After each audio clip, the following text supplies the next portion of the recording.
আসসালামু আলাইকুম এভরিওয়ান। কেমন আছেন সবাই? আশা করি অনেক ভালো আছেন। আপনাদের দোয়ায় আলহামদুলিল্লাহ আমি অনেক ভালো আছি। আজকের পর্বে তৈরি করে দেখাবো ডিম চিচিঙ্গা দিয়ে দারুণ মজার একটি রেসিপি। অনেক বাচ্চারাই কিন্তু সবজি খেতে চায় না। আপনারা চাইলে বাচ্চাদের জন্য এই রেসিপিটি করে নিতে পারেন। বাচ্চারা কিন্তু খুব মজা করে খাবে আর খুবই পছন্দ করবে। তো মজার এই ডিম চিচিঙ্গাটা রান্না করার জন্য এখানে আমি ২ টা ডিম আর ২ টা চিচিঙ্গা নিয়েছি। চিচিঙ্গা দুটোকে আমি ছিলে কুচি, কুচি করে কেটে নিব। চিচিঙ্গাগুলোকে আমি এভাবে পাতলা, পাতলা কুচি করে কেটে তারপরে খুব ভালোভাবে ধুয়ে পরিষ্কার করে নিয়েছি। এরপর দিয়ে দিচ্ছি পাইপিনে পরিমাণ মতো তেল আর দিয়ে দিচ্ছি কিছুটা পেঁয়াজ কুচি, রসুন কুচি আর কাঁচামরিচ ফালি।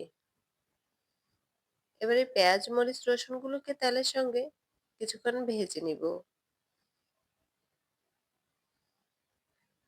একদম সহজ এই রান্নাটা কোনো রকম মসলা বা ঝামেলা ছাড়াই রান্না করে নেওয়া যায়। এই রেসিপিটি কিন্তু বাচ্চারা খুবই পছন্দ করবে আর খুব মজা করে খাবে।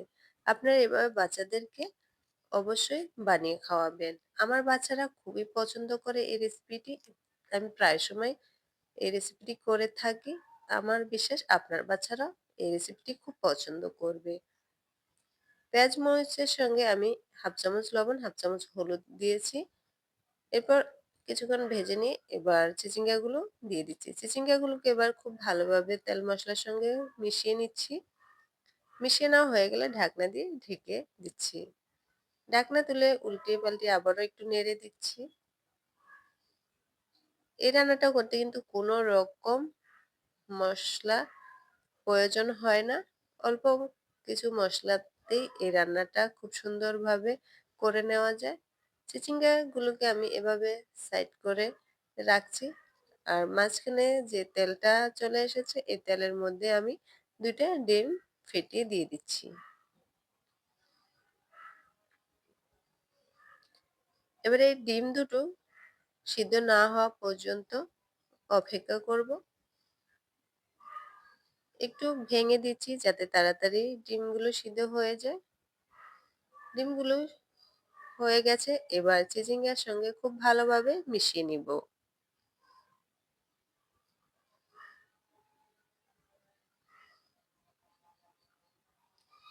খুব ভালোভাবে মিশিয়ে নেওয়া হয়ে গেছে।